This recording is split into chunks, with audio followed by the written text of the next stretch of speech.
In the heart of Big Ben, there is a pendulum that tells the clock how fast to tick. At the bottom of the pendulum, on top of the big weight, there is a stack of pennies. Every so often, they take one off. The clock speeds up, or they put one on. The clock slows down. The pennies change the balance just a little, but enough to keep the whole mechanism running perfectly. So what you have here is some kind of clock? Jeremy asked. Of course not. Why would I build a clock? $3, any drugstore, does not lose 10 seconds in a year. Anyway, the voice said, Edgar, the world is a funny place. Little wars here, big wars there, volcanoes going off, storms, tornadoes, a terrific amount of noise and bother. You have to build something that will keep the world from going too far, maybe even going poof. What the pennies do for Big Ben, this does for the world. Who do you think it is who is speaking to you? Well, sometimes I think it is God, and then I think no, God would have a deeper voice. Would you care for a prune, doctor? Oh no, thank you. I was just leaving. But you have just arrived. Oh, careful. I have no idea how the thing works. All I know is that the voice tells me what it needs and I get it. Goodbye, Mr. Witherspoon. You keep up the good work. We could call it a sculpture. Would that make my niece happy? What? Oh no. If you happen to run across an old tuba, would you bring it by? I need it in 2 hours. Cynthia, do not do this to me, Jeremy pleaded with the niece later. Uncle Edgar, please. It is just for 3 days while they observe you. It is too long. It has to be maintained, kept in balance. Mr. Witherspoon, you hear voices. That is not normal. You must understand that. You hear voices, too. No, healthy people do not hear voices. You hear mine, do you not? That is not the same thing. Why? What is the difference between a sane man hearing a crazy voice and a crazy man hearing a sane voice? Maybe the truth is somewhere in the middle. You do not understand the risk you are taking. I knew it. There goes Tatoa. What is Tatoa? A tiny island in the South Pacific. What time is it?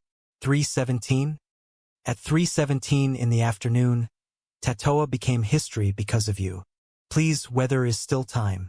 It will take me days to clean up this junk. Keep her away from it. Remember Tatoa. Classic St. Coast, Jeremy thought. Tired, feeling useless, he created. Typical delusion of grandeur that he was vital to the world's survival. Poor Uncle Edgar. You will take good care of him, will you not? Cynthia asked. Jeremy returned to his office, the weight of the day pressing on him. He turned on the radio, his mind drifting to the bizarre encounter. Mideast stalemate continues. Congress passes Transportation Act.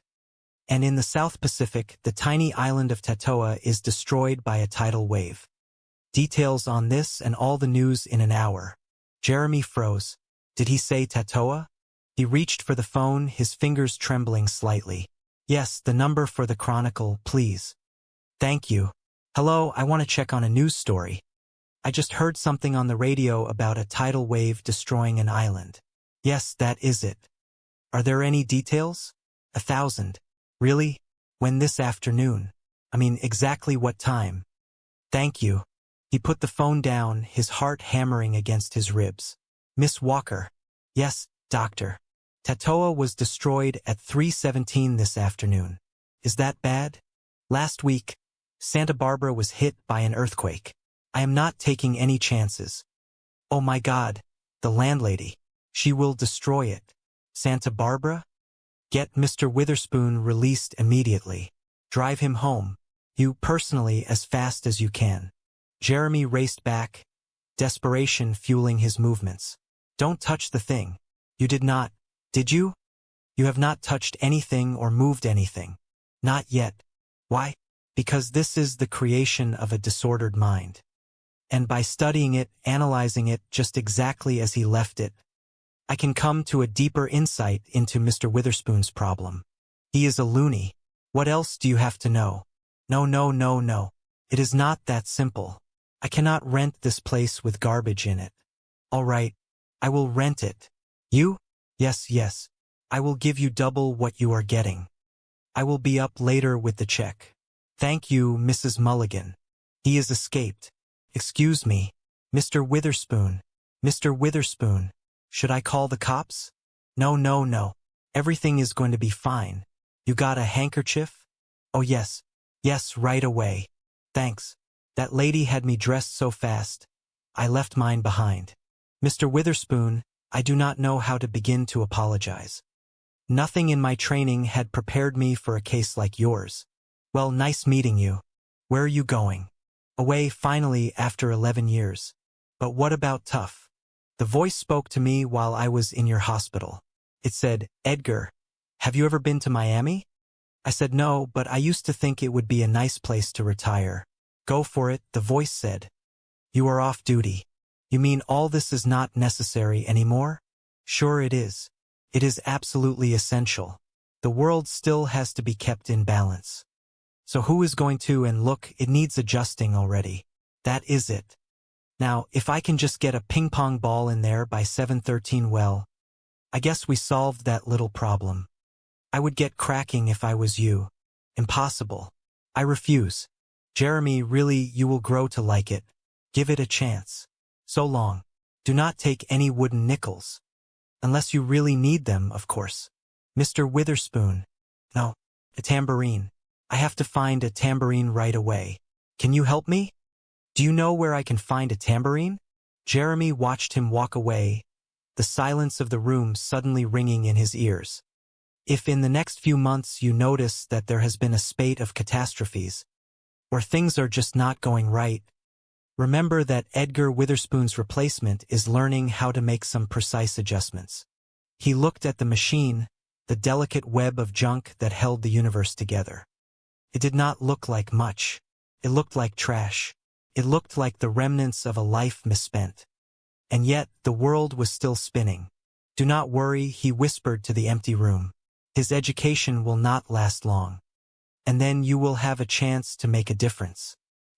He looked around the room, his eyes falling upon a discarded yo-yo, a broken clock, and a single, lonely doll's head.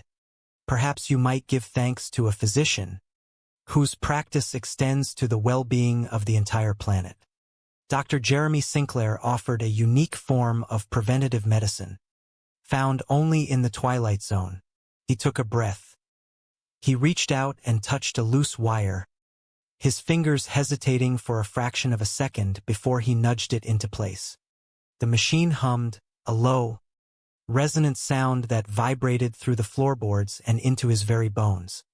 It was a sound of stability, a sound of continuity. He looked at his watch. 7:12. He needed a ping-pong ball. He walked to the window and looked out at the city, the millions of lives, the chaotic, beautiful, dangerous complexity of it all. He realized that Edgar was right. It was a funny place, this world, and it needed someone to watch over it. Someone to find the skate keys, the tambourines, the doll heads, and the odd, forgotten things that kept the gears of existence grinding along in harmony. He turned back to the desk, his mind already calculating the next adjustment. He was a man of science, a man of logic, and yet here he was, standing in the middle of a room filled with junk, feeling a strange and overwhelming sense of purpose. He would have to call his office. He would have to explain his absence. But for now, that could wait. The balance was off, and he had exactly 1 minute to fix it. He scrambled through the boxes, his hands moving with the same frantic, purposeful energy he had observed in Edgar. He found the ping-pong ball buried beneath a stack of old newspapers. He grabbed it, his heart racing, and moved to the machine. He placed it carefully on the balance point. The machine shuddered, then settled into a rhythmic clicking that seemed to synchronize with his own heartbeat. 7:13. He let out a long, slow breath, a smile tugging at the corners of his mouth. The world had not gone poof. He sat down in the creaky chair that Edgar had occupied for 11 years. He looked at the chaos around him and, for the first time, it did not look like garbage. It looked like a map of the world, a delicate, intricate, and absolutely essential network of balance. He picked up a pencil